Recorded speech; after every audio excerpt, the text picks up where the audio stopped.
far reaches of the galaxy, a civilization is under siege. We are all that is left. They've searched the universe for a leader. Stay tuned for scenes from next week's Galaxy Quest. Never give up. Never surrender. He will save us. What they got Never give up.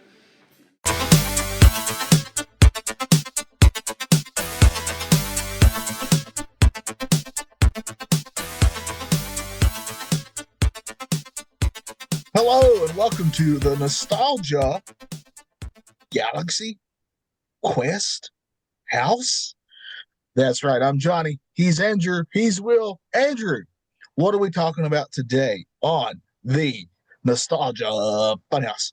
We are talking about Galaxy Quest that came out on I'll probably get flack for saying this, but I think it was Jon Stewart or somebody say it one time on the Daily Show, and I thought it was one of the funniest things ever. It came out on National Jews Go to the Movie Day. That's December 25th, 1999. Oh, this is a Christmas movie? I didn't remember that. I did not remember that either. Yeah. I knew it came out in 99. 99 was like a banger year for films. So I could see how this is like one of those movies that it didn't do great, but it was up against quite a bit of stiff competition. And it's definitely garnered a lot more love on the home video rental reviewing. And it's got quite a cult fan base right now. So, Yeah, this is what I actually saw in the theater, but I didn't even remember it was during Christmas time. But my family definitely went to see this in the theater. Me and my mom are sci-fi nerds, so we were looking forward to this. And our whole family has liked Tim Allen's It's Home Improvement, so it seemed like the greatest combination for us. And man, I can't wait to talk about this movie because just even down to the casting of this movie is incredible.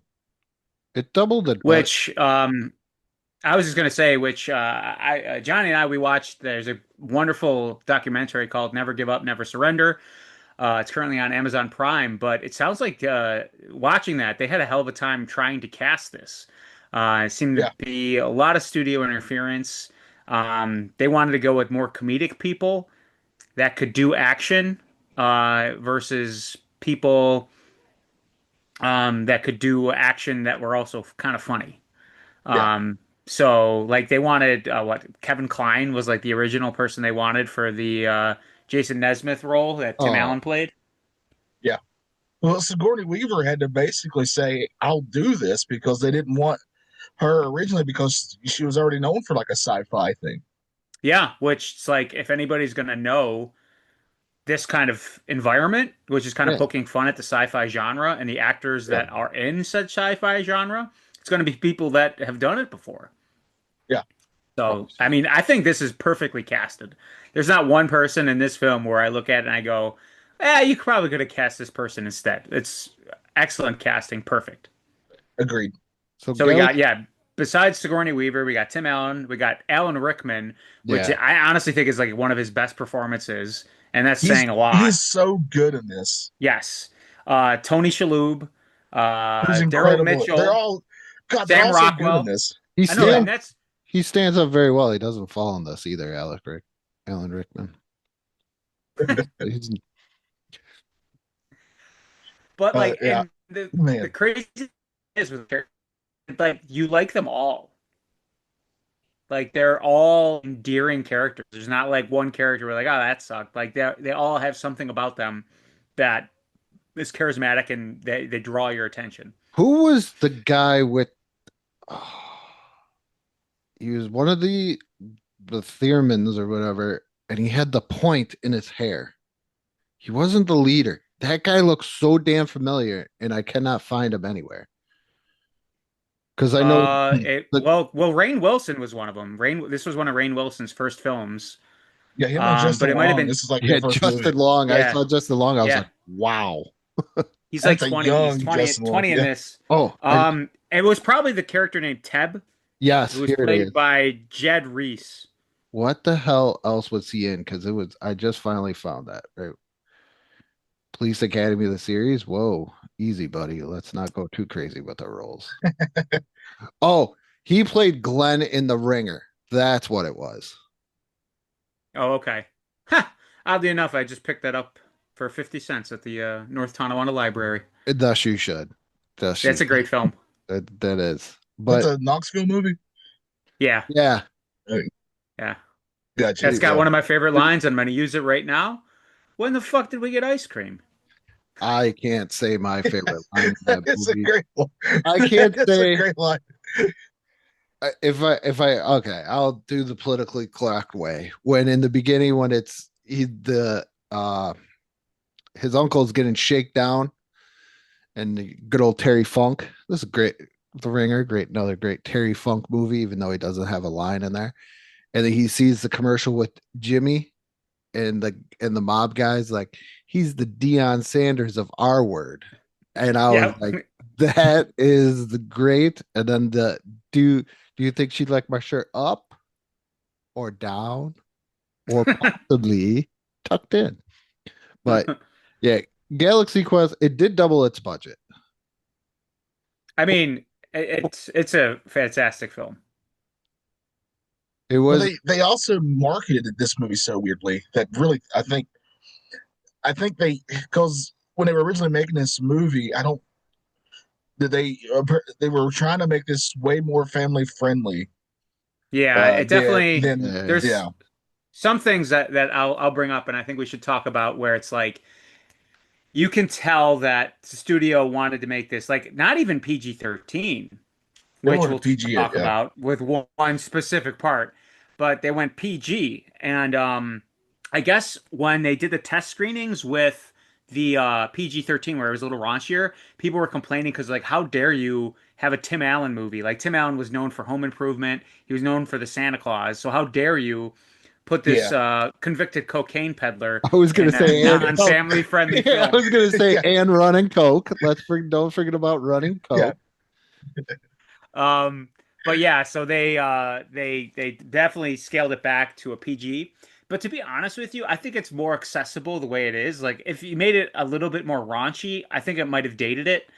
Like Yeah. I guess a lot of Tony Shalhoub's stuff was left on the cutting room floor because there was a lot of drug humor, which I'm pretty sure his character is high I can throughout see the that. entire film. And Yeah, he there seems. is I mean, they even have the line where Rockwell asks him if he is. yes, yes. And Yeah. there's a couple scenes where he's just got a bag, like he's running around with a bag. Yeah, I noticed that too. And I guess there's a part where I saw an interview with Sam Rockwell, and they asked him about it. It's like, what was with Tony Shalhoub with the bag? And he's like, I don't know. One day he just came to set, and he had this greasy paper bag. And I go, Tony, what is that? And he goes, my character's in here. And he goes, what do you mean? He's like, my character's in this bag. I think I found my character. And there's also a part when the rock monster gets teleported in and it beats up the villains. Yeah. They're playing cards. They're playing like poker, and the one, if you look, he has a joint. Like one of the aliens has a joint. I did not notice that. Yeah, it's Yeah. like his elbow. So I'm wondering if there was a scene where it's like Tony Shalhoub was Probably a hair. distracting the guards and getting them high. Is it a hinge or a But like, ball and I feel like socket if you had joint? too much, What kind of joint was it? I think it's a ball and socket. Yeah. But like, yeah, it's one of those where I think it would date the movie more. It would Yeah. kind of do it a disservice, I feel. Well, you figure if they're all out of work, one of them's got to probably indulge into. Oh, you had Tim Allen's character who was a drunk for the first half of the movie. I do like we got a young Corbin Blue in there for you Disney fans out there. Yeah, he played the young Young related. Laredo when they Yep. did the flashback, which I think that was a perfect way because like they cast the actor, his name's Tommy Weber, and they're like, why is he looks so much younger than the rest of the cast? So like to solve that, they're like, oh, when the show was on, he was like a wonder kid, kind of playing off like Will Wheaton and Next Gen. Yeah. Will we? Yeah. We Heaton. Will we? I'm sorry. We Heaton. Will we? That's my favorite episode of Family Guy when he gets everybody from Next Generation. Next Generation. Yeah, it's really good. Yeah, The- that's a very good one. Who they ask for the McDLT. He's like, they don't make it anymore. Well, if you ask them, they might be able to. Oh man, yeah. But this movie is essentially Yeah. a love letter to fandom of Star Trek. Is essentially what this movie is, and I think that's Yeah, why for it sure. appeals. Is why it appeals to Star Trek fans is because while it is a parody of it, it's you can tell there's a love for it, right? Like it doesn't feel like it's coming at a place of malice toward it. It feels like it's coming from a place of actual love of this thing that a lot of us really enjoy. And I think that's what really endears this movie to the point where you ask a lot of Star Trek fans, they'll actually list this movie as one of their favorite Star Trek movies. I think That's it kind of was where it's actually added to Yeah. it. number 7 in 2012. It was, I was just reading this. Uh, oh, it was funniest movies. And Star Trek fans voted it the seventh best Star Trek movie in 2013. Yeah. Which, yeah, I mean, it basically is. I would I rather mean, you watch got your the Kirk motion picture. character, you got your Spock character. So you got your Chekhov, you got your Sulu, which I don't know if you guys noticed this, but I think that Tony Shalhoub's character is trying to come off as an Asian character in the Galaxy Quest show. What? So, All right, yes, you sent us this video, and I watched it, and I get it because he's making a lot of faces. Where but you he's But also I his name is his Tech Sergeant Chen. yeah And every time someone calls him Tech Sergeant Chen, it's it's like an involuntary response where he smiles and he really, really, really squints his eyes. yeah, but I thought it was And just because he was high. yeah. it could be that, but they also said that his character was highly inspired by David Carradine. And David Carradine in Kung Fu is a white man kind of playing an Asian man Yeah, who is also high all the time. So I just think that, like, I don't think it was ever official, but I think it's one of those things that Tony Shalhoub was like, I'm going to play this as if in the show I'm supposed to be an Asian character, but I'm a white man playing an Asian character. His like the name of his character is Fred Kwan. But there's a part where he goes, "That's not even my real name." Oh, so he just kind of When probably they're like, I'm just gonna pretend like I'm Asian. So I get yes, the part. yes. he doesn't. He's he doesn't look Asian in the least. Because he's older and he's not but whenever someone says Tech Sergeant Chen, he squints. It's like I said, it's almost like he trained himself to do that. And it's like he's already got the role. It's not like he's going to keep pretending to be Asian to a certain Hmm. degree. I don't know. It's just one of those things that I find that I think it was something that Tony Shalhoub tried to get out like under the radar for his character, and he never like went to the director and was like, "Hey, I'm doing this." I think he just did it, and then they're like, they never really noticed it, and I think that's why it's so subtle. But I really feel like that's part of that character, where he's like the role was whitewashed back in the day, and he's trying to keep up the facade. I could I could see it because back then you did a lot of stuff like that. I mean, even Except Short for Circuit. though Star Trek. Star Trek itself actually did have a diverse cast, the original one, Yeah, Yeah, but yeah. including I an think that's Asian something that person. maybe it's still making fun of Hollywood in the day of the 80s. I mean, Short Circuit, Oh yeah, that's true. Yeah, that's not an but Indian yeah, fella, people. yeah, yep. no, So not in the maybe they're least. trying to poke fun at, you know, early 80s Hollywood. Yeah, but they're not. I think I would accept it more if they were way more upfront about that's what he was doing. Like, yeah, I mean, the fact that it's a theory tells you that they weren't. They don't make this like a plot point of his Well, actual character, that's just something he was doing. that's that. Yeah, that's why I feel like the director had no idea of it. It Yeah. was just something that Tony Shalhoub did to try to sneak in there. Like, I Yeah. don't think it's official. I just think that's something that he was going for. I mean, he is right. It is Chen, not And to. like I said, That's not when his they're real name. arguing before they're Yeah, no, but that's the character's name. but Chen is the then character's name, but his actual name is Fred Kwan. Fred Kwan. But there's a scene when they're waiting for Tim Allen's character to show up for the convention, and he's running late. And there's like, oh come on, your name like something. Somebody says something, oh whatever, Kwan. He's like, that's not even my real name. Yeah. Like he says that Kwan's not his actual name. Yeah. I don't Well, know. there's It's just a funny little theory that I think is out there. there's a scene at the beginning where they're at the convention and Tim Allen's character is going to the bathroom and he overhears two people basically making fun of him for how much he's like a washed up actor and nobody likes him. That's based on a true thing that I think happened. Was it William Shatner? Is one of the big Shatner, Star Trek actors. Yeah. 86 Yeah. convention. Yeah. Yeah. Yeah.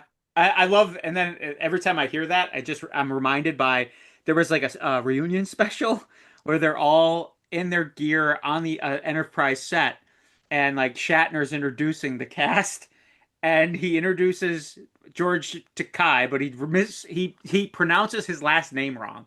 George Takei, he says, and then he goes, "This is Nichelle," and then he walks over to Chekhov, and he literally does not know his name. And he goes, "This is the gentleman who played Chekhov."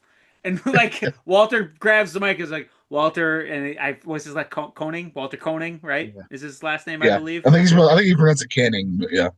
Okay, so like So was he Shatner really literally Russian didn't though? know. Let's find that out. I don't know. believe he's of some sort I of don't- descent. I can't remember what though. I'm telling you, the original Star Trek cast was fairly diverse. You know who Yes, it remembered was. everybody's names? Who knows everybody's names? Patrick Stewart. I'm just throwing that out there. Leonard Nimoy, Picard's still the best. I'm really gonna. Picard is great. I'm gonna really see if this guy is. But yeah, that was a story that they used as inspiration for that part, which I thought that was, a nice little tongue-in-cheek nod. But I also know that originally they wanted the captain to kind of be like more like the Doctor Alan Rickman character, Doctor Lazarus. Lazarus, where Lazarus. he's kind of like, I'm tired of doing this. I'm kind of miserable.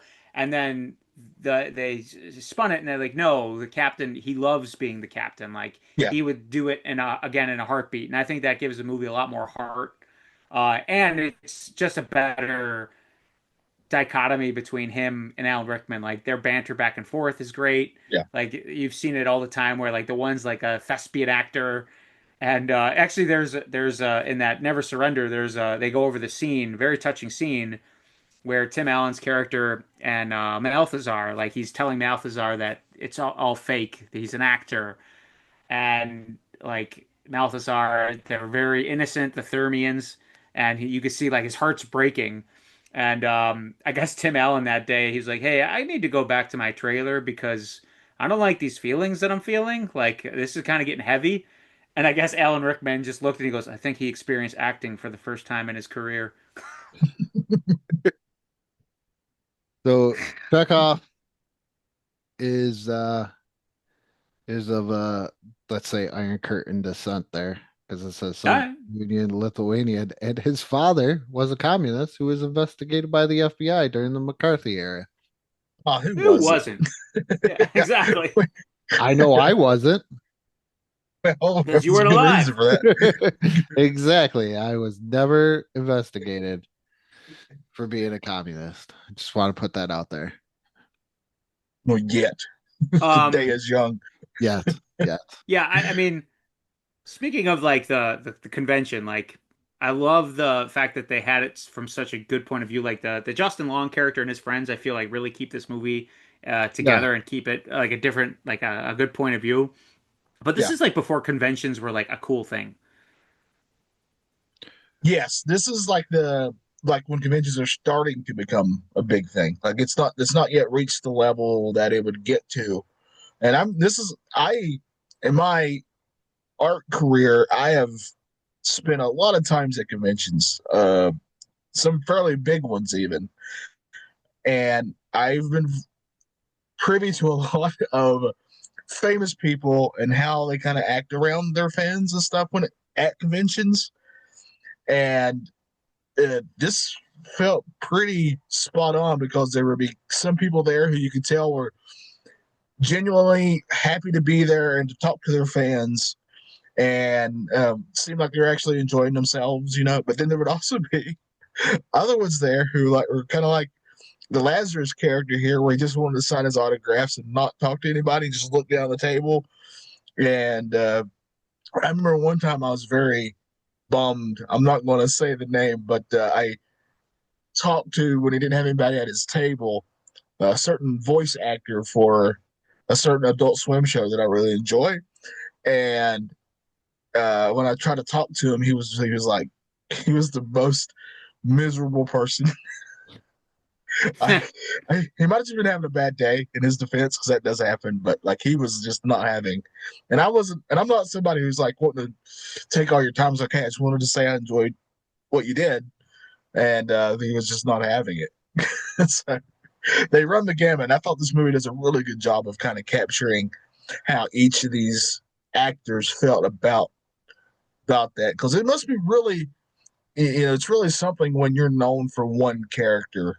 Your Jaleel White's is always going to be Urkel no matter what he does. William Shatner's always going to be Captain Kirk no matter what he did. Yeah.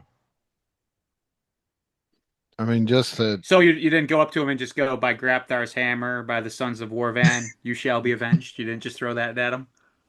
You guys know how humongous of a Mick Foley fan I am. When I got to meet him, I made it a point to not remotely bring up Hell in a Cell or any of that kind of stuff, because in my head I was like, he has to answer and talk about that all the time. I want to prove to him that I really am a big fan and just talk to him about his book.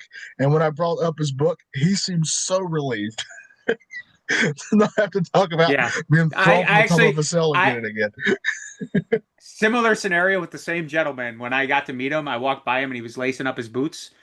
And I just looked at him. He looked at me and I go, "Oh, have mercy, you're looking good." And he's just big smile on his face. Like, oh, I didn't say have a nice day, or I didn't say bang bang. Like, I gave him a little dude love, and he was happy as could be. Yeah.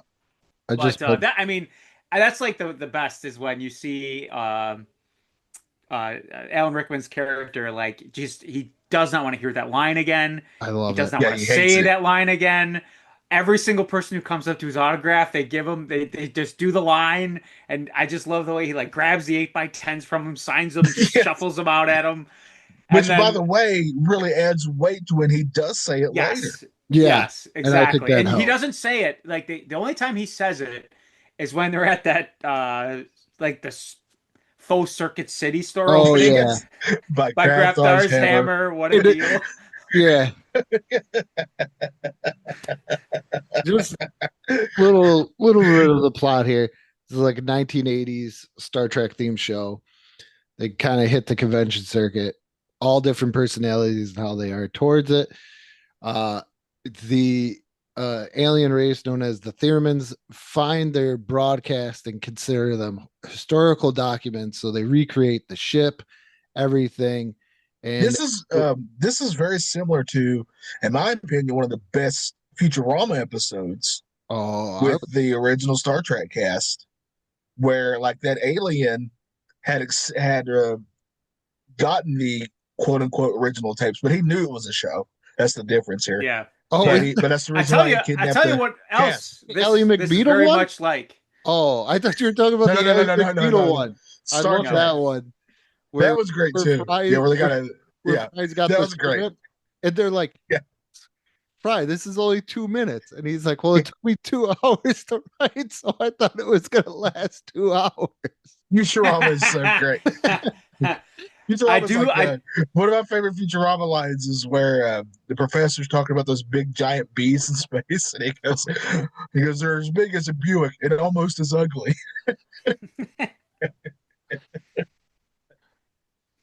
But yeah. So I also besides watching the Never Give Up, Never Surrender documentary, I watched a review from Red Letter Media YouTube channel, and it was reviewed by Jack Quaid as well as one of the regulars. His name is Mike, and they actually said that and it's kind of took a little wind out of the sails for me. They're like, this movie is just Three Amigos, just a different genre.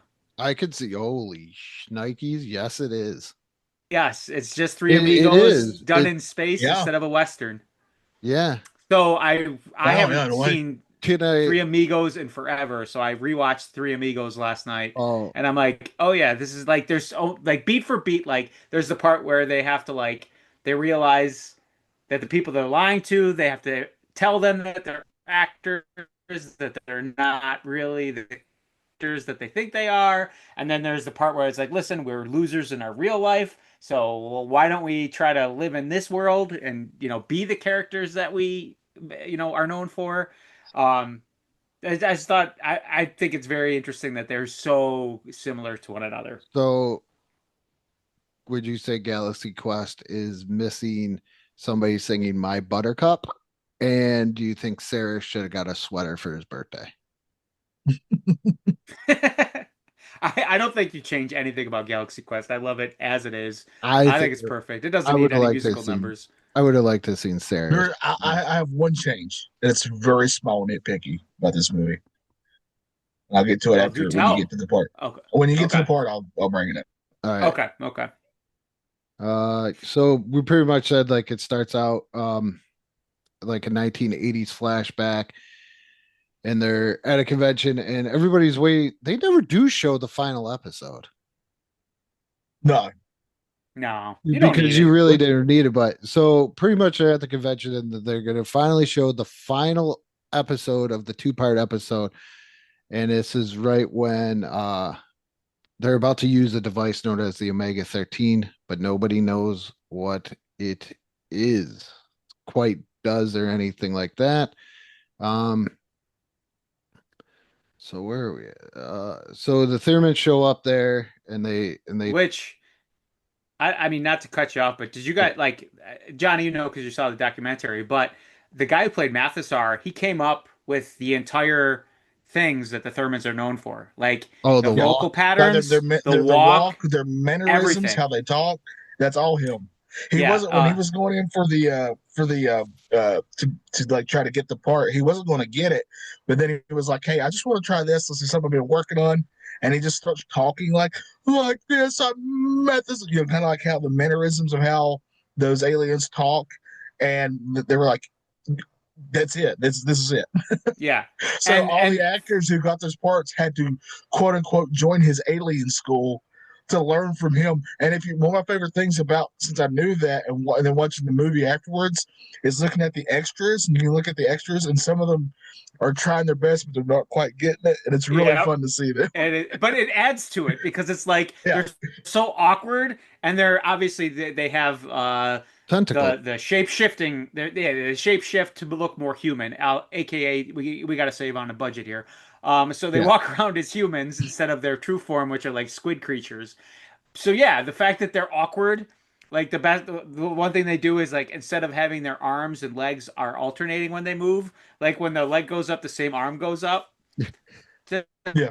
Looks like they're just almost like slightly off. playing the patty vocal- cake with their legs. Marionette puppets. Yeah. Yeah. Yeah. Oh yeah, but Yeah. So yeah, good. yes. All right. So that, but the funny thing was, like, he didn't know that he had the part. So, like, he found out after the fact that they were using what he did to hire all the others, and he's like, I really wish I would have known that, because then I definitely could have used that to bump my salary up. True. So at the convention, the Thurmans approach Jason for help, and that is the Tim Allen character, the commander. He's not just a captain. Oh, you must say Tim Captain. Alien character. No. Kind of makes sense here. He does. Thinking they want him for promotion, he agrees. The next morning, they pick him up. Hungover Jason does not grasp that the Thurmans are actually aliens, and they transport. Well, he sets it up earlier that he had like a gig that he booked on his own, Yeah, and it's supposed to be Yeah. like a little fan made film. So they kind of they lay that groundwork so that when he goes with these people willingly, he thinks it's this gig where he's going to be in like a fan film. yeah, because they had There's even they had a son in the basement. there's even little jokes too where like when he lets the aliens into his house when he's going to get dressed, he goes, "Help me look for my shoes." And the aliens, they don't know about shoes, and some of them are looking up at the ceiling, and so Yeah. that kind of thing. They And transport, Matheson, well, I think it was Matheson just looking down at him, not wearing pants. It was really funny. Yeah. they transported him to the working recreation of the Galaxy Quest starship, the NSEA Protector. Jason believes he's on set and performs in character as he confronts the Theramin's enemy Ceres, who demands the Omega 13 secret weapon with unknown capabilities mentioned in the final episode of the show. And then Jason just gives out orders. That's probably the best part. Is like he just needs to get it done. So he's just like, Yeah. fire this, fire that, fire this, fire this. And he Yeah. temporarily like defeats Ceres. The Theramins transport him back to Earth. And this is where Jason realizes his experience was revealed and tries to convince the other cast members when the Theramin Lalara, was that the girl's name? It's something Yes. like that. It's something with an L. Yeah, seeks Jason out for help again. The cast joins along with him along with the convention emissary guy who played the ill-fated extra in one episode. Yeah, the red shirt. That's if Tim you will. Rockwell's character. Now, what do you guys think? So, Yeah. so originally, when Tim Allen's character was in the limo, and he rests his eyes. I know what you're gonna say, Originally, yeah. they were going to do a hard cut to black, like he fell asleep, and then the next scene was going to be them waking him up, and he's in the spaceship. All right, so they weren't going to do that It's scene yeah. where the limo gets beamed up. So it was going to be kind of like, is this an acting gig? Is this like we were going to kind of be in the same headspace as Jason Nesbitt? Yeah. Every It's gonna time be way I more- say it, I want it's to gonna say be way- Nes. wait. It was going to be way more set up as if you don't actually really know if it's real. Yeah, and then you weren't going to know that it's really aliens until his character finds out when they do that big opening sprawl where like the doors open up and you see the galaxy out in front of him before he gets liquefied in the jelly and they shoot him back to home. I would Now I don't know. What do you guys think? You guys think it would have been better if the audience was left in the dark until he gets the reveal, or do you think it is fine knowing that we know that it's actually aliens before he does? I think it's fine. Because you already kind It of doesn't. Yeah. I'm all right either way, if I'm being honest. yeah, I don't think it makes Yeah, so am I. I just now that I think about it, now that his name is Nesmith, I would like to see him drunk and somebody talk to him and be like, and call him Jason, and he'd be like, "I'm Mr. Nesmith," because of the toy. All I can. Yeah, like I said, a that's tea all I party. can. Yeah. My kids wear a big T hat, and every time they wear it, I call them, "Hey, it's a Miss Nesbitt hat." Yeah. So yeah, I'm probably gonna call him Jason Nesbitt a couple times. I've heard it a couple times that I had to look. I'm Yep. like, wait a minute, Yep. isn't it Nesmith? Is it the same? No, it's Nesbitt. No. Yeah. I'm like, wait a minute, wait. Oh, no. I love Sam Rockwell in this. Getting back to where you were talking about how they bring like he just wants to come along. Yes. He's like, Yeah. hey, can I come with you? And I love that the Tony Shalhoub character, he doesn't go right away. No. So they all come down, right? They all come down and they're freaking out because the aliens come in. They haven't shapeshifted yet. They forgot to put on their form altering things. So they've just been hurled through space. They see these aliens, so they're freaking out. And then like a couple seconds, once the tension drops, the Tony Shalhoub character comes in and he just looks straight in the camera. He's like, oh, that was a hell of a thing. And he just walks off. And then he like turns turns around around and and- he goes, what's wrong with them? I love Sam Rockwell. So good. Screams at the top of his lungs. Like it takes him a minute. But not right away. Yeah. It takes him a minute, and then he screams. This had to be one of his. Yeah. Well, this came out right about the same time as the what is it, the Green Mile, which he's great in. Yeah. So he originally didn't want to take the part because he thought it would kind of downplay his other performance. And he's like, no, that was stupid of me. Like, I'm so glad I took this part because it's a great part. Like, he's awesome in this film. Really shows how diverse he is as an actor because he's incredible in The Green Mile, and it's a completely different character. Oh yeah, he's fantastic. That's one thing that I noticed with him is he almost has like his character almost has like a mother-son dynamic with like Sigourney Weaver. Like anytime there's Yeah, danger, he like cowers behind Sigourney Weaver. Like he even he saves goes her to one her. time. Yeah, like he goes to her. It's not like it doesn't feel like it's a romantic. Like it definitely feels like a mother-son dynamic. Yeah, yeah, because he even pulls her back on the rock planet before she gets seen. Like he's even looking out for her as if like you Which would your mom. Yeah, when they hit that rock planet and he's freaking out, like, what do you mean? We're on an alien planet. We don't even know if we could breathe this air. I Like love that. he realizes that like he's like, why don't I? My character doesn't have a last name because I'm that unimportant. Like he knows that like they're going on an away mission, and it's kind of like a cliche that when you go on an away mission, it'd be like Kirk, McCoy, Spock, and two guys in red shirts. And Yeah. it's like, well, yes, the guys in the red shirts are gonna die because that's how yeah, it is.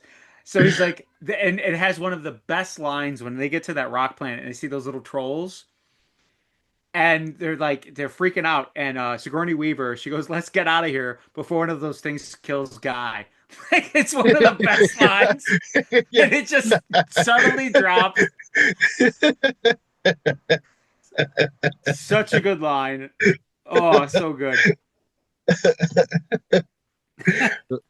So this is where they also realize that the Theremins just know the rebroadcasting as historical documents, at least There's says. another great part Yeah. where during this part where they're almost like trying to explain to them that they are actors when they first kind of meet them and they discover this, and they're like, you don't think that like Gilligan's Island, as soon as he says Yeah. that, they're like, Those those poor poor people. people. Oh, that was great. I love it how they would when they start pulling away. And you kind of, if you watch movies, you knew it was going to happen. And what is it, Tommy Laredo, and he's behind the controls. And then all of a sudden, he's like, just go. And Yeah, he's like, okay, I got this. And then all of a sudden, it just starts shifting over and over Which makes and no over. sense. Like the It's like, nose, like the way the wings are, yeah, like those wings would have been tearing through yeah, the space station if the nose of the cone, if the cone of yes. the nose was grinding against. That was the one thing I'm like, yeah, that would not work that way. Like they would have been destroying that station.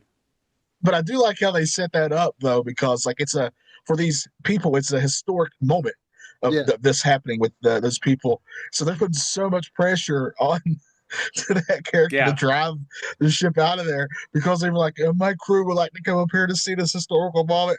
So the crew comes up to watch it. There's like all the aliens at the space station are at the windows to watch it. And you just Isn't, hear the squeaking. wasn't that the Yeah, beginning of the motion picture where they have to get it out of the space dock? I want to say that's like that Yeah, does have. and first Yeah, it's in big, one of them. Yeah, like one of the yeah. first big scenes other than before I fell asleep. I'm surprised I did fall asleep after that movie, after the transporter but accident with those people. yeah, that's a terrible Star Well, I Trek think movie. that's also a nod later on in that too with the transporter. The damn pig thing that they transport and becomes inside out. Yeah, Yeah. some great jokes there too. Yeah. So Very Fly, Cronenberg the Fly style. Yeah, so Saris comes back and he demands the Omega 13 device. I love how everything's Omega whenever it's yeah. something device. He attacks the protector again, and the ship barely escapes through a magnetic minefield. However, the ship's power source, what is it? Can't even say it. Parabellum? Beryllium, Beryllium. beryllium. That's Yeah, right.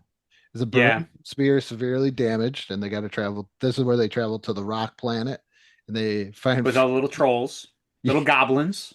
How great is it too, where they're like, "Oh, look at that little one. He's hurt. Oh, they're gonna," And they just, yeah. and then they just tear into him. Uh, so Jason is temporarily left behind and fends off a rock creature until the others rescue him. on this nice rock planet once they get the beryllium. Uh, We get shirtless Tim Allen, yeah, who was because looking the other thing, pretty cut. He was Alec looking pretty Rickman, good.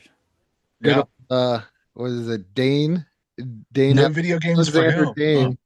Yeah, Alexander Dane, when he's like, I knew he was gonna find a way to get his shirt off. He's just, Oddly enough, his personal trainer is now his wife. oh, Yeah. could So be.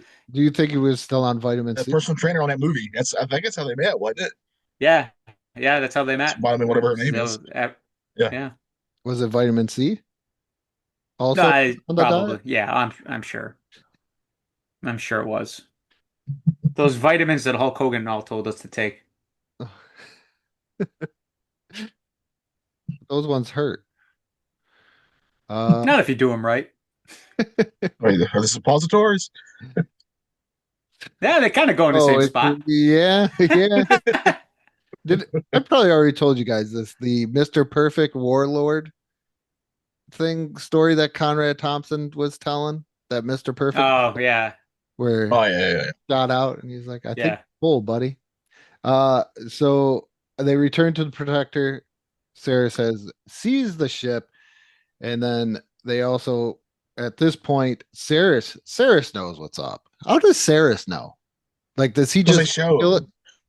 No, they're about to. They have Mathazar tied up, and they bring the actors up there, and that really touching scene where he tells them. But before he does that, the reason that Saris knows is because they're going to hurt Sigourney Weaver's character, and they're like, "No, show him the historic documents," and he immediately knows that like they're fake, they're playing, that they're not really those people. Yeah, but he knows about television all of a sudden. But I think it's more he knew that was saying that they're not who they are. Who they, yeah. I I don't think he necessarily knows about. Yeah, he doesn't necessarily know about television. He's an alien. You don't know if they have those or not. Heck, we don't know. Maybe they have TV shows on their planet. So this is where Saris forces them to tell the delusional theorem leader Mathazar. Saris activates the Protector self-destruct mechanism and returns to his ship. Jason and Gwen manage to abort the sequence from instructions from Brandon, Justin Long. I love the fact this is 1999 and how high-tech did all those computers look. If you think about that time when you lived in that time with webcams and stuff. Yeah, I was a kid in 99 and I would have seen webcams and everybody like video talk, like conferencing, like what we do now on a weekly basis, and we could do anytime. I would have been like, this is crazy. This is the greatest thing. I legit remember being able to sign on to AOL Instant Messenger for the first time and thinking it was the greatest thing that God ever invented. Because I could talk to my friends on there without, like you just chat to them, just send them text or basically it's texting today.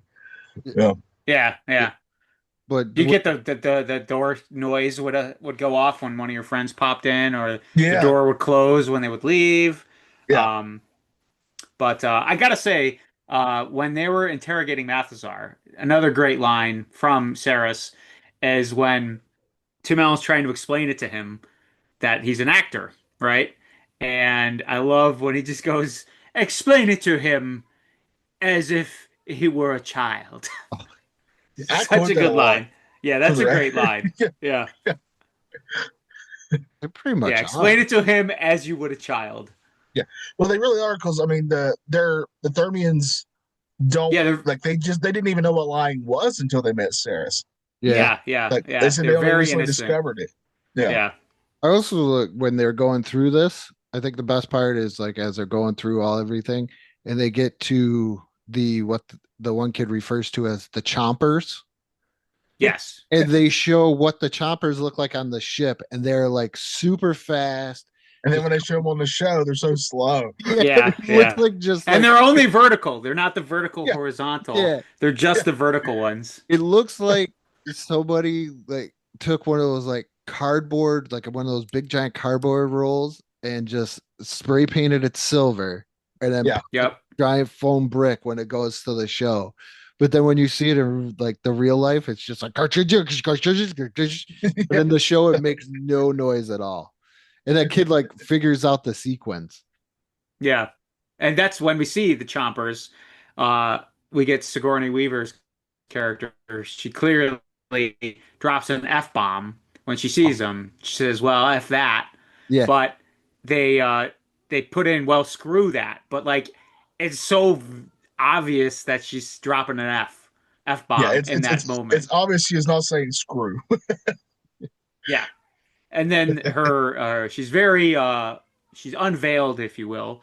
Yes. She's quite chesty in this scene. And like I guess there was a scene where she was going to use her womanly wiles to distract some of the guards so they get chomped, which I'm glad they didn't do Yeah. because I feel that's a thing in the 90s, stereotype in the 90s that we don't need to do anymore. And again, I think it would have just dated the film. The other So thing, I'm glad they didn't do that. the other thing too with Sigourney Weaver's character, I realize I like how her character realizes that her character on the show really does nothing. Yeah, like she's like, I got one job. It's a Yeah. And stupid it's job, stupid. but I'm gonna do it. Okay. She just repeats everything that computer says. Yeah. Meanwhile, Alexander leads the Thermans against revolt against Ceres's forces to take back control of the Protector. This is where we probably get the most touching scene, as we mentioned before.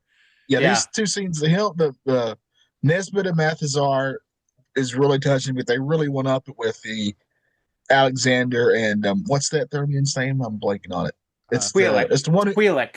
Queelik is his name. yeah, Quillick, because they already said that Quillick really looks up to him, right? And then he gets sadly shot, and it's got to be an incredibly moving moment where he actually hears his last thing he hears is By is his- Grapdar's probably his most- hammer. yeah, and it's You know, and it's not just said as an over the top thing, like it's said with the weight and gravity, Yeah. this Yes. goofy line, but he says it in such a way. Oh, God, what an actor that guy is or was, sadly. yeah, yeah. So that's where this movie really excels. Like they do a great job of going back and forth from like comedy and like actually good dramatic moments that makes you care about the characters more. I mean, the action's really good in it. So the CGI, like I guess they used ILM for the CGI, which is all really good. It doesn't look like a lot of movies in like the late 90s, early 2000s, like the CGI is dog piss. But this one, it holds up really well. And then a lot of the practical effects, they use Stan Winston. So like the creatures, the villains, they all look really cool. The Thermians, that when they're in their squid form, they look great. Like I love the scene going back to the interrogation, like when they're shocking Malthazar and he's like switching back and forth from like the human form to his actual form, just Yeah. really quickly. It's very well done. Do you think Star Wars kind of stole from them in a way? Like I'm not sure about like any of the books or anything. Like I've only really seen the cartoons and the TV shows and the movies. But if you look at like Ceres and his crew, the way that they got like it almost looks like they're got like weeds and stuff growing off them, like plants in a way. Did you get did it remind you of like the pirates from the Mandalorian? Yeah, I can kind I- of see it a little bit. I don't know. Yeah. That's all. Maybe I don't know. It's because it was like they were both green, and then when they wore the helmets, I got it like a General Craig vibe. Yes. Yes. Yeah. I was like, I was thinking, is that General Craig? Like, what's he doing on this show? He should be in Dimension X.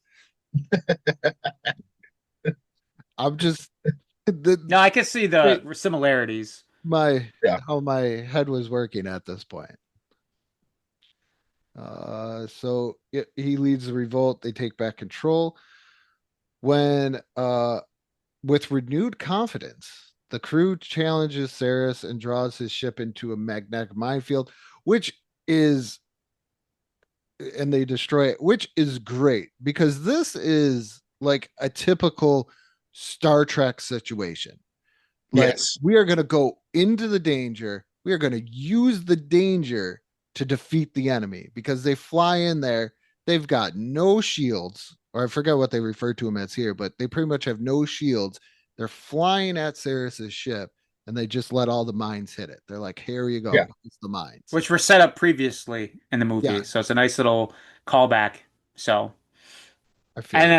I think it's great too. Like, they also lay the groundwork when Jason Nesmith is talking to Brandon, the nerd, to get through the ship.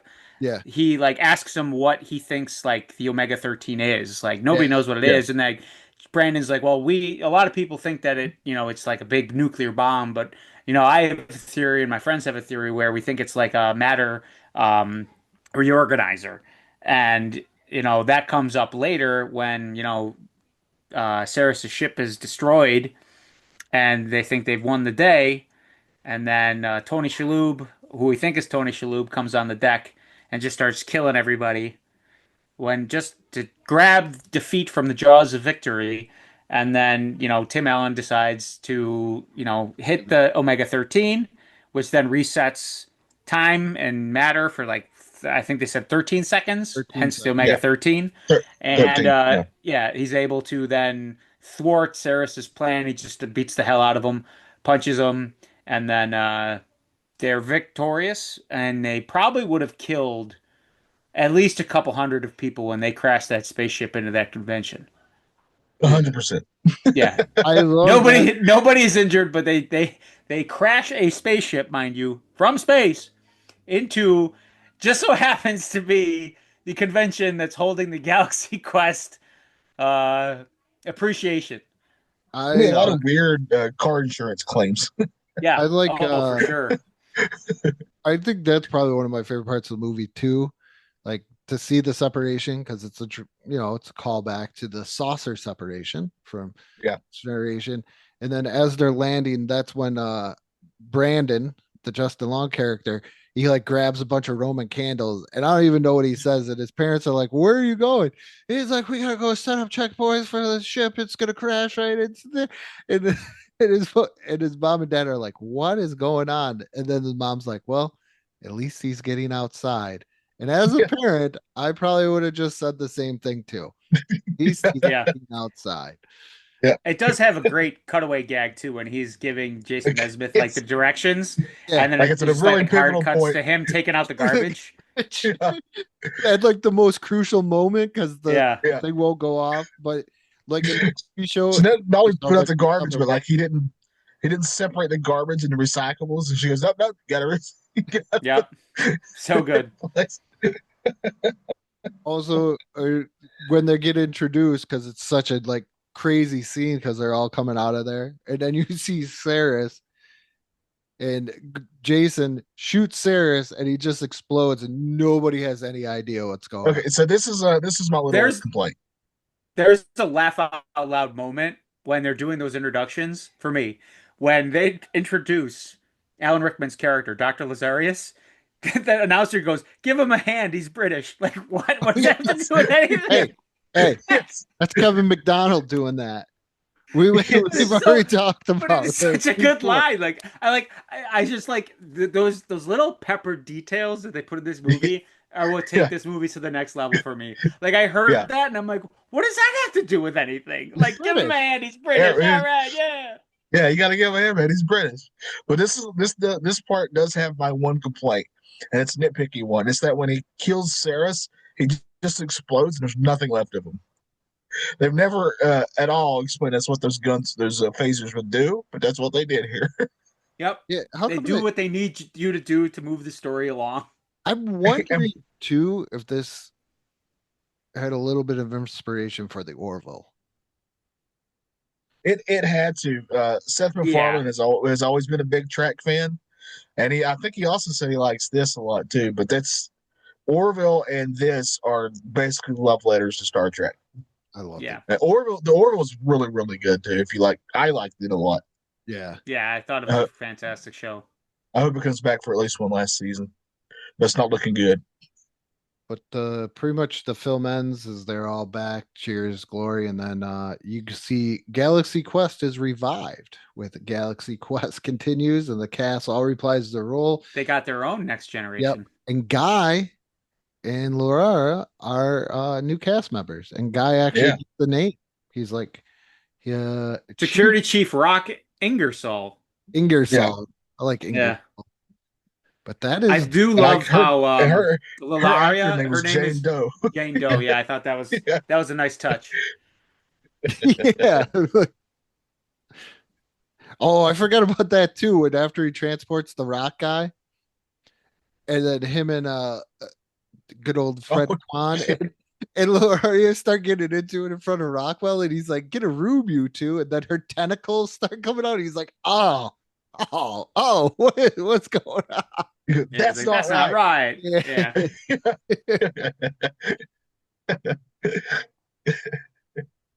And Oh man. if you're wondering who played Laura, that's a good old Missy Pyle, also known for her great role in Dodgeball as I can't even say that name. What is it? Fran Vokovich. Oh, that's who she played. I knew she Yeah, looked familiar. yeah. If you're a big fan of Soul Plane, she was also Barbara on Soul Plane. I've watched Soul Plane a couple of times. That's what happens when All right. the Fire TV and they're like, "Hey, this show's on for free," and you're like, "Ah, I got nothing else to do." We got a big question, Andrew. We have Yes. a big question we got to ask Will. Yeah. Will, you know what we're going to ask? I mean, I gotta go with Sigourney Weaver. I mean, she looks Oh yeah. tip top, Yeah. 100%. I mean, she awoke something in 14-year-old me. Same. She looks fantastic Yeah. in this film. Yeah. So I gotta go with Gwen DeMarco. Good old Gwen, Sigourney Weaver's character in this film, for the most attractive that I find attractive, and I think most normal people would probably try to find that, general public would also find her very attractive as well. Yeah. So Yeah. I gotta go with good old Gwen DeMarco. The incredible cleavage. She will Wonderful. also tell you whatever your Alexa says. She will repeat it. Yeah. Yes, yeah, which is it's nice. Yeah. I need to be told twice sometimes. Works Yeah. out for me. Yeah, it's all good. Next question is who would you guys play? I'll let you guys go first. Mine was easy. Mine was like 5 seconds in. I was like, this is the role 100% for me. I'm Alexander Dane all day. Because I could see myself having to repeat that line and be like, oh, this is kind of cool. And then after a while, be like, you know what? I really don't care. I would Yeah. just sign autographs with the limp wrist. And I would Just have a slight level of disdain for it. Yeah. yeah, because even you Yeah. could tell too, like when they're all talking to each other on the phone, like Jason still lives in like this really nice house. Like it looks like in the Hollywood Yeah. Hills. Yeah. Here's good old Same thing with Gwen. She's lit a beautiful house. And yeah, you see his. And oddly enough, like, why is he still wearing the cap? Like, he's in his apartment and he's still Oh. wearing the cap. Never takes it off for the No. whole movie. Maybe it's such a pain to get back on, and he knew that he had the gig. I think that's what they said. I believe on that podcast, Too Much Information, I think they brought that up where it's just such a hassle. And Rickman thought his character would think the same thing of just taking it on and off when he had a gig the next day. So he's just going to keep it on. That's a good. Yeah, that's good. I like that. But yeah, I think I want to go. I really thought about this. There's a lot of great. I mean, good God, every character is amazing. But I think the most fun would be Mathesar. So I think I want to go with Mathesar for me, just to try to be an alien, talk that really fun, goofy way. And just having a great time with that. I'd love to go to alien school. What about you, Will? On first watching this, I really kind of was gonna go with Guy Fleegman, the Sam Rockwell character. Okay. But after rewatching this, I'm just so intrigued by the Fred Kwan character, the Tony Shalhoub character. No, And it's just so intriguing to me there's this he's definitely underwritten in the film, but there's just like something there that I think I would go toward Fred Kwan. I want to see where that character goes. It does feel like if you asked Shalhoub about his character, he would tell you all these things about it that the writer and author would have never of the original script would have never Yeah, I think ever he put just into that went with character. things. Yeah. Yeah, Like Sam Rockwell says, he just brought a greasy bag one day and he goes, "My character's in there." He's like, "What are you talking about? My character's yeah, in this bag." Well, what does that mean? He's just in there. I found him. See? And he's just so like he is the perfect kind of even though it doesn't seem like he has tons of lines, but he's like the perfect background character. Like when they're Oh traveling to yeah. the rock planet and he's just sitting there eating like the cheese and crackers in the container. And yeah. everybody And else he's is having a hard time out. opening it. Yeah, Like and he's not really opening it. and he's just like, yeah, I'm gonna eat this, and everybody's like, we gotta get this beryllium. Guy's flipping out that he's gonna Well, die. even he does these little things too. Even before that, when he's like when he cuts in from the engineering room and he's telling them that hey they got beryllium on this Yeah. planet, and they go that's a great idea. He turns around to his crew and he goes, "Oh, great job, guys! Group hug." And he goes for a group Yeah. hug. Like even the way he goes, "Hey guys, they Cruz told me that this thing's just shot, man, and it's not gonna hold together." So, but they what? Oh yeah, they told me that on this other planet, like he's just so like so interesting, such an The interesting deleted character. I scene would where he totally. asks everybody for like I saw one of the like a little bit of the one clip that she sent us in the deleted scene, and he's like, oh man, great job, everybody, high fives, high five. Yeah, yeah, yeah. He's just so such an interesting character. Yeah, But I do like the transporter thing though. When they first were trying it, the big thing gets transported and it's just inside out. And they're like, Yep. oh, it's inside out. And he's like, what? It just explodes. And he's not even phased by it. Yeah, nothing phases him. He's just like, "Hey, what?" Like when that sums him up perfectly when they get transported there, and he says, "Oh, that's a hell of a thing." oh man. All right, what are we going to rate this out of? Omega 13s? Yeah, we could do that. Yeah, Yeah. Yeah, Will, how many Omega 13s are you going to give this? I'm giving this 4.75 out of 5. 4 3/4. Yeah, Nice, not quite a 5, but it's damn near close. nice. Andrew, what about you? Oh, it's a 4 Omega 13s out of 5. Yeah, I love this movie. This is a 4.5 out of 5 for me. I'm with Will. This is a dang near perfect movie for me. And I'm really glad I hadn't seen this in like a decade. I'm really glad it still holds up. And I think the choices they made to sort of family friendly this movie up, which you would think would actually hurt it. I agree with Will. I believe in the long run really helps it have this endearing Yeah. heart to it, which it really needed to make this movie work. Well, Star Trek's not really raunchy or anything like that. I mean, Well, that's why I got mad when there were those rumors going around. I think it was Tarantino was going to do like a rated R Star Trek. I was like, I don't want that. yeah, Yeah, I don't think anybody does. That's the number I don't one want to. complaint I've heard from people with like the newer Trek. It's like the crew are like arguing and they're swearing at each other, and it's like, no, Star Trek's supposed to be like Could prim you proper. imagine? Could you imagine? Okay, knowing what Tarantino does, and I'm a big Tarantino fan, and I like his work, but there's always one word that is not socially acceptable, but he likes to put the pedal to the metal on it in pretty much every single one of his movies. You Other know what he would do? Reservoir Dogs, he would have. I'm just gonna throw it. He would have Kurt call Uhura. I'm just saying. I have I don't that think he feeling. would go there. I think he would come up with Have you seen an Pulp Fiction? Yes, I You- have Okay. numerous times. I love When they Tarantino. go to his house, when Jules and the John Oh Travolta, yeah. Oh, I know the go to the- scene. what does he say? What? Dead storage Yes. over and Yes. over and over again. Yes. Over and over and over again. Like, That's all right. He huh? wouldn't later on make Bruce Lee an awful character. He would never do stuff like that. Instead, Bruce Lee easily defeated by a white guy. That's not something. He likes to use that. Controversially, I'm not a Tarantino guy. Yeah, Oh man, I I love am. his films. Man, I'm very Yeah. controversial about Tarantino. And I'm just like, I get it. You like feet, but I get it. You like blood and stuff. I get it. You like cussing. Like, I'm tired of it. Not even just But there costume. are. I say that, but I do love Kill Bill. So I guess I'm a hypocrite. Or you could Yeah, really you like can a like good the art, actor not or the like artist. one of the you could like one Yeah. of his I don't have films. anything. Like, I don't think he's like a. Every interview I've ever heard him, I don't hate him. Just like his movies, most of them that people love, I'm like, it's all right. But I do love Kill Bill 1 and 2, part To 1 be and 2. honest with you, Jackie Brown's my favorite I've one of his films. I love that movie. I I think it's his best work. It's his most mature work. I do love Jackie Brown. you listen to the Delphonics every once in a while? I know I do.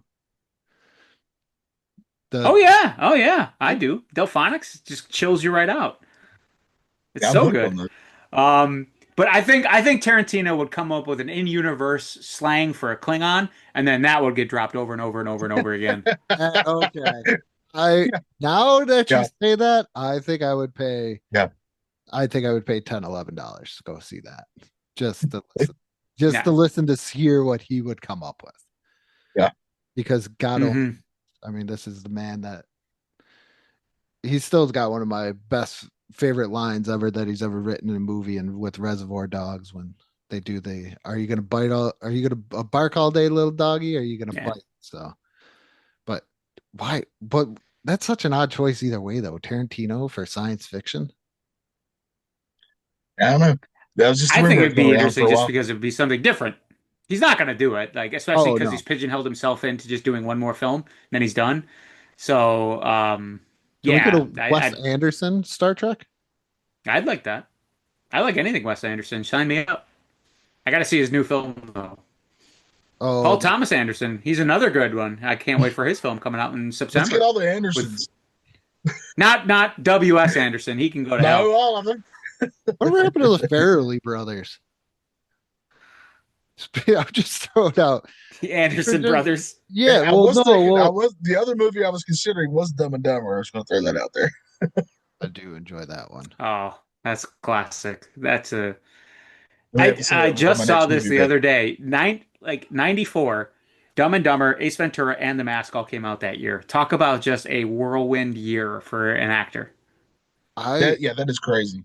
What I'm a gonna run throw into something one out. year. Throw something out there. I enjoy Ace Ventura 2 more than the first one. I'm going to throw I could something see out that. there and say I agree with you. Okay. I enjoy the first one. I think it's funny, but I thought the second one takes that and just really runs with it, Yeah. and just has a great time. I love how he parks his car by flipping it, and destroying it, I just love and him. it lands perfectly. Yeah. I Yeah. love him bouncing in the car. I still do that sometimes. Yes. The minute I hit a bump, Yeah. I do that. Yes. Yeah. And the roads is just perfectly smooth. Yeah. God, I gotta go watch those movies again now too. Thanks a lot, Andrew. But I thank you for listening. Make sure you check out our social medias. Andrew does an amazing job on those. We've got a Facebook page and an Instagram page. Andrew, what about the YouTube channel? YouTube channel Retro Football Wednesdays, and if you love seeing our beautiful faces, you can watch the video version of the podcast as well on the YouTube channel. So if you want, sometimes I add a Will, little extra graphics there too. Will, do you have any good podcast suggestions? Nope. I think I lost you guys there for a couple seconds. Oh, I Oh think. man, I was setting you up so Wow. beautiful. Wow. Will, Oh. let's do it again. Rewind. Will, Give me Johnny. do you have any good podcast suggestions? Are you? Oh yeah, I do. I'm assuming that you're asking about a certain podcast with two tubular Foot Clan guys who constantly have follies. So please tune into the Foot Clan follies with two real, swear to God, Foot Clan members, and they go through and they reenact and reinterpret the episodes of the 1987 Teenage Mutant Ninja Turtle cartoon series. And on top of that, you get to hear you get to get the Technodrome announcements, and you get Yes. to hear what you get to like listen to. Like we even have the guy who runs, I'm not going to say his name, cough cough Baron, but he runs the newspaper there, and he likes to do the rumors and innuendos that are coming onto the Technodrome too. He's So really you happy. He get those just little got his fun. press hat. So he's got his nice little fedora. And it's got his Oh, press badge in there. So he's really yeah. happy about that. Oh man, I bet so. And I'm sure we get tens and tens of listeners. So make sure you make yourself one of those. I actually don't know what we're doing. I don't even ever ask about numbers. I'd rather be ignorant. It is better sometimes. But with that being said, what may not be nostalgia for you may be nostalgia for some. Never give up, never surrender.